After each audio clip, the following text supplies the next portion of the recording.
Hey everybody, Joe Joseph here for thedailysheeple.com, and this is your news shot. So to the Telegraph we go.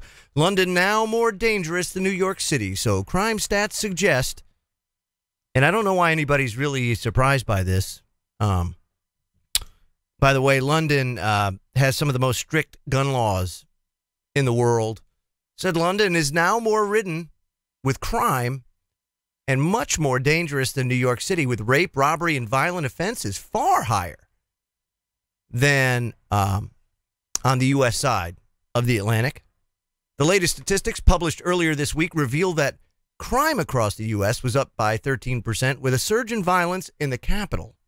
Blamed for much of the increase, Donald Trump, of course, took to Twitter to talk about the rise being linked to the spread of radical Islam, and added that it demonstrated the need to keep America safe, stating that just out report, United Kingdom crime rises 13% annually amid spread of radical Islamic terror. Not good. We must keep America safe. That's exactly what he said in his Twitter post. Now, Ed Miliband came out and basically told him, he's Labour leader over in the UK, called him an absolute moron, saying that he's spreading lies and that it's sad. Now, criminal justice experts inside the UK insist rising crime, and particularly in London, was more to do with the way the city was policed, and blame the reduction in neighborhood patrols across the capital.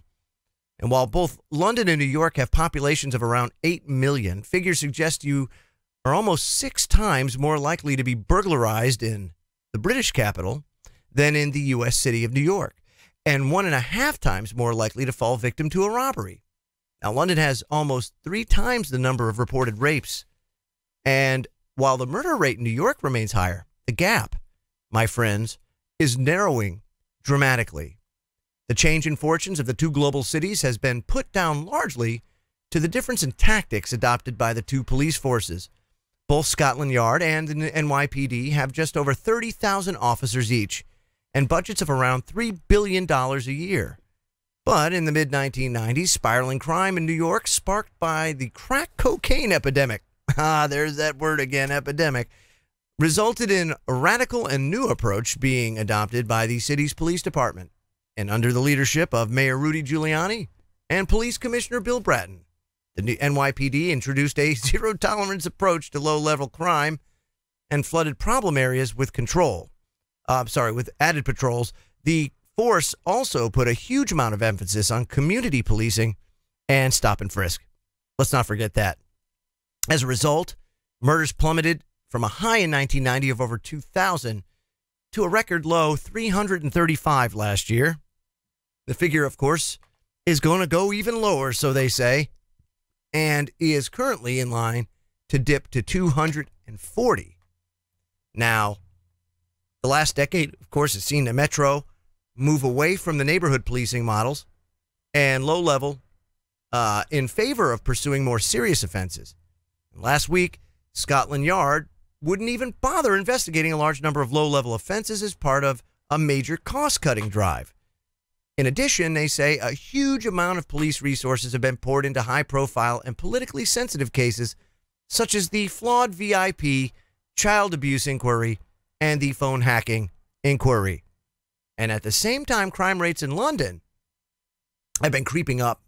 The latest statistics are likely to increase pressure of the London police bosses to reassess their police priorities.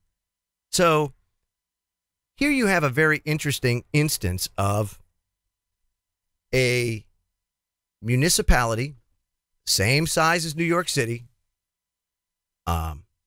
It is the financial capital of Europe, of the EU, London, where New York is the financial capital of America.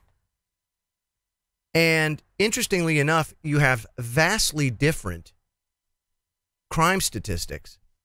One of the major things that really stick out at me, though, is the fact that in London, it is almost impossible, very difficult to own a gun. Police, your normal beat police, don't carry guns in London. Isn't it interesting, though, how the murder rate going way up? New York going way down. People have guns. Now, New York has more restricted gun laws, but compared to London, no way. You see, folks, the whole gun argument is bogus. It's George Soros pushed crap, garbage. It is CNN pushing questions on children to ask the NRA and the president. It's propaganda, my friends. And whether it's government that's propagating it or it's George Soros funded propaganda, it doesn't matter. It's propaganda. But the actual statistics, my friends, tell a different story. And the story is quite simple. Guns don't cause crimes. People cause crimes. And if you want to lower the crime rate, then you have to deal with the people problem, not the guns. The guns can't pull the trigger themselves. And a lot of people say, well, you know, that's because all these people, they have guns, and because of the guns, they pull the triggers. No. Criminals pull the trigger and kill people. But criminals don't follow the law. You know, law-abiding gun owners follow the law. That's why they don't kill people, at least not offensively, defensively, which is exactly what 98%, 99% of Americans do. These mass shootings, as horrific as they are in reality a very minor portion of the murders and crimes that take place in America. That may sound insensitive, but we're talking about statistics. We're talking about facts.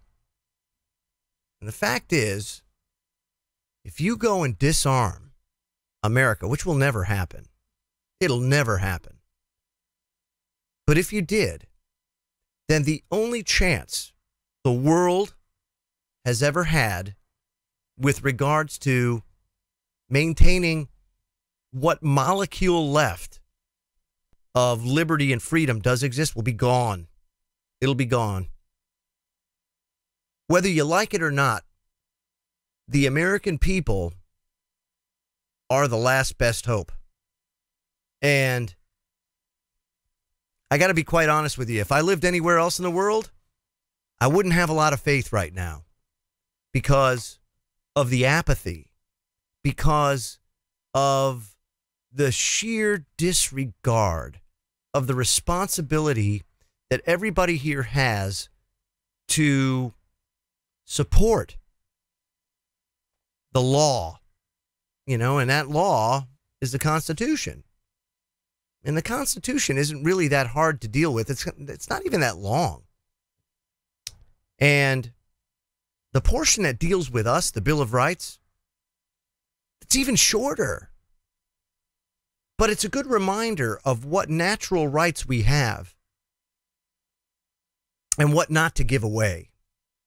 And boy, we've given away the store, I'll tell you what.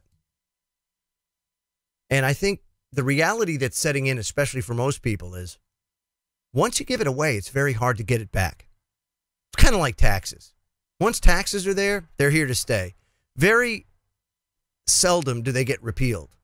Even now, take a look at these tax cuts that Trump's touting. You know, they repealed some or, you know, cut some taxes, but they're only temporary. You know? Look at Social Security. You know, Social Security was supposed to be temporary at its inception. Never went away.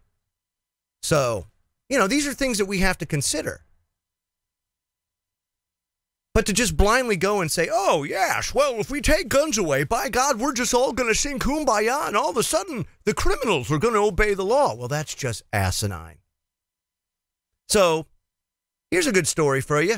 The Telegraph, highlighting London, gun-free city, much more dangerous than New York City. What does that say, my friends? No amount of George Soros money can sugarcoat those stats.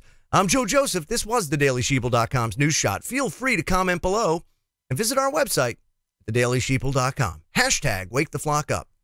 Have a great day.